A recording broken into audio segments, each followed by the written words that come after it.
పర్లేదు. సరే అమ్మా, ఏం జరిగిందమ్మా విజయవాడ కనుక గ్రామ దేవతలకు ఎందుకు నేను చెప్పనన్నానంటే, ఊళ్ళో ఒక్కొక్క ఊళ్ళో ఒక పద్ధతి ఉంటుంది, అవి ఎప్పుడూ జరుగుతుంటాయి. నేను వచ్చి ఇప్పుడు చెయ్యొద్దంటాను, మీరు మానేస్తారు.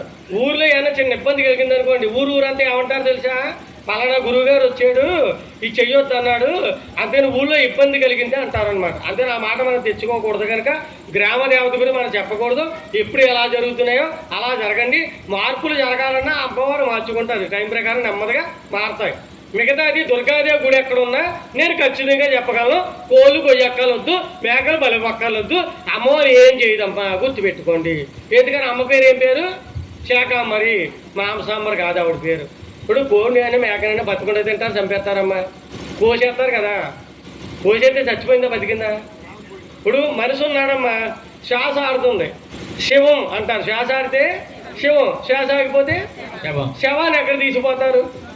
శ్మశానానికి. కోడినో మేకనో కోసేసాం, అది శివమా శవమా చెప్పండి. మీ అందరికీ తెలుసు శవం. మనిషి శవం శ్మశానానికి పోయింది, కోడి శవం ఎక్కడ పోయింది? కడుపులోకి పోయింది. కడుపు ఏమయ్యింది? శ్మశానం అయ్యింది. తింటే తినండి, నాకు ఎందుకు చెప్పండి, నేను వస్తుంటాను ఏంటి. ఒక ఆయన మన పురాణం విన్నాడమ్మా. ఆ రోజు వాళ్ళ ఇంట్లో నీసా ఏదో కూర వండుకున్నారు, చికెన్ ఏదో. మధ్యాహ్నం తిన్నాడు, పురాణం మొదలు పెట్టేశారు, ఇన్నేసి వస్తాను వచ్చాక తింటాను అన్నాడట. కరెక్ట్గా ఆ రోజు ఈ సబ్జెక్ట్ వచ్చింది. తిన్నాడు, ఇంటికి వెళ్ళాడు, 2 భోజనం పెట్టేస్తానంటే ఆ కూర బయట పారే అన్నాడు. ఏ అంటే అది శవం, నా కడుపు శ్మశానం, ఈ రోజు నుంచి వండొద్దు, మనకు తినొద్దు అన్నాడమ్మ. అయిపోయింది. శనివారం రాత్రి మన పురాణం అయిపోయింది. ఆదివారం మామూలుగా తినకూడదు, కానీ అందరూ తినేది ఆ రోజే కదా.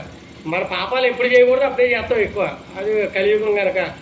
ఆ రోజు పాపం పక్కింటి వాళ్ళకి వీళ్ళు రోజు దెబ్బలాడుకుంటూ ఉంటారని పడదట. ఆవిడికి తెలిసింది నేను మానేశాడని చెప్పి. ఇదేంటి నీసులు ఎక్కడో ఒక్కరోజు కూడా ఉండడు, అలాంటిది ఎలా మానిపించేశాడు, ఎలా మానేశాడో మనమో చూద్దామని చెప్పి ఓ పెద్ద పుంచేదో అంటారు చూసారా, అలాంటి దాన్ని కోసి ఉప్పు కారం మసాలా పెట్టి వండేస్తుంటే కిటికీలోంచి గుప్పుకుని ఈ ముక్కుపుట్టాలు అదిరిపోతున్న వాసన వచ్చేస్తుంది. మనోడికేమో మనసు లాగేస్తుంది. కాలుగాలి పిల్లకి అటు ఇటు తెగ తిరిగేస్తున్నాడు. ఏం చేయాలో అర్థం కావట్లేదు. కంగారు కూడా వండొద్దని ఆర్డర్ జారీ చేశాడు. ఏం చేస్తారో చెప్పండి, ఇగో ఇలా అనుకో వచ్చింది వారిగా. పురాణం చెప్పినోడు వెళ్ళిపోయాడు కదేటి, వండి తినేద్దాం. నేను మానేమని చెప్పానమ్మా. ఎవరు మానేమన్నారు? మానకండి. ఎప్పుడు మానాలి? పెద్ద వయసు వాళ్ళు తగ్గించుకోండి అమ్మా, ఆరోగ్యాలు బాగుంటాయి. ఒక వయసు వచ్చింది కదా, బాధ్యతలని చక్కబెట్టారు కదా, ఇప్పటి వరకు తిన్నాం కదా, చాలు తగ్గించేసుకోవాలి. 7 రోజులు తింటే 6, 6 అయితే 5, అలా ఒక్కొక్కరు. ఒకరోజు తినే వాళ్ళు ఏం చేయాలి? మానేయకూడదు, ఆ ఒక్కరోజు తినాలి. ఎప్పటి వరకు? నీకు హృదయంలోకి నీకుగా మానేయాలని అనిపించే వరకు ఆ ఒక్కరోజు తిను. ఒక ఆవిడ 7 రోజులు తినేస్తుందట.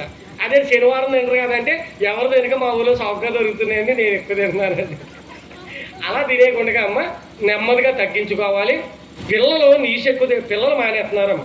చదువుకునే పిల్లలు, వయసులో ఉన్న వాళ్ళు మానేస్తున్నారు, ముఖ్యంగా ఆడపిల్లలు.